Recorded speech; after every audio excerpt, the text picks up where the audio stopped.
नमस्कार, मैं सावी शुक्ला। आप लोग कैसे हैं? आई होप तो सब स्वस्थ और मस्त होंगे। दोस्तों, आज मैं आप लोगों से कुछ शेयर करना चाहती हूँ। जी, आज मैं कुछ तो पढ़ रही थी होली को लेकर, तो मैंने सोचा क्यों ना मैं अपने व्यूअर्स को ये चीज़ बताऊँ कि अभी होली का पर्व है और ये पर्व हम लोग के लिए हर्ष और उल्लास का पर्व होता है। इस टाइम हमारे पास में जितनी भी नेगेटिविटी होती है उसको हम लोग होलिका में दहन करते हैं और दूर करते हैं। ऐसी भी मान्यताएं हैं कि होता है। तो होली का संबंध किस देवता से? कभी किसी ने ऐसा सोचा नहीं कि होली का संबंध किस देवता से? तो आज मैं आप लोगों को बताती हूँ। होली का पर्व जो है अग्नि देवता से उसका संबंध है और ये पर्व अग्निदेव के नाम से भी प्रसिद्ध है। यह पर्व जो है रति और कामदेव का भी पर्व माना जाता है। मान्यताओं के अनुसार इस दिन मनु का जन्म हुआ था, तो इसे मनुवादी तिथि भी कहा जाता है। और ये भी कहा जाता है कि चैतन्य प्रभु का जन्म भी इसी दिन हुआ था, तो इसे काठक ग्रह सूत्र के नाम से प्राचीन काल में होला कर्म विशेष पर्व कहा जाता था।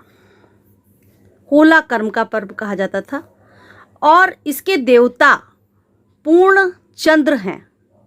जो होला कर्म पर्व था उसके देवता पूर्ण चंद्र हैं। अच्छा, अध्यात्म में होली का बहुत बड़ा महत्व है। अध्यात्म में होली गुलाल से खेले जाने का रूप है और बहुत ही सुकृति है इस बात की कि हाँ, खेला जाता था गुलाल से। और ये मान्यता है कि ब्रह्म दर्शन की एक झलक भी गुलाल में मिलती है, तो इसलिए हम लोग गुलाल का ज़्यादा प्रयोग करते हैं। रंग तो अलग बात है, लेकिन लाल गुलाल इन सब चीज़ों का ज़्यादा प्रयोग करते हैं। अभी क्या है कि अगर हम इस बात को माने कि ज्योतिष की में क्या है, वाकई में होली का कुछ महत्व है, तो ज्योतिष में ऐसा कोई महत्व नहीं है, मगर अन्य ग्रंथों और परंपराओं में होलिका एक अति प्राचीन परंपरा के रूप में नजर आती है।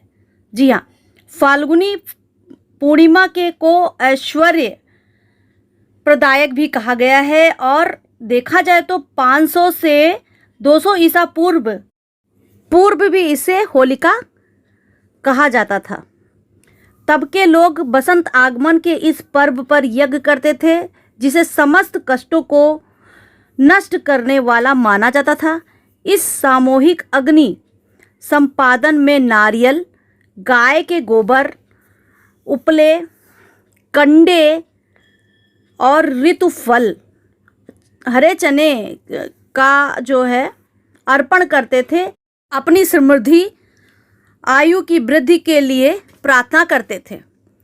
अच्छा, होली का वर्णन कलयुग में भी दिखता है, द्वापर युग में भी दिखता है, क्योंकि द्वापर युग होली के लिए बहुत महत्वपूर्ण युग माना गया है, क्योंकि उस टाइम रति और कामदेव का जो है पर्व जो माना जाता था, उस टाइम उसको वही पर्व माना जाता था। और होली में एक बात ऐसी भी आती है कि प्रेम का त्यौहार है। इसमें क्या है कि लोग अपने गिले शिकवे, अपनी जितनी भी चीज़ें हैं, सब कुछ मिटा के एक दूसरे से गले मिलते हैं। रंगों का त्यौहार है, रंग लगाते हैं, ये तो आप सभी लोग जानते हैं जैसे कि।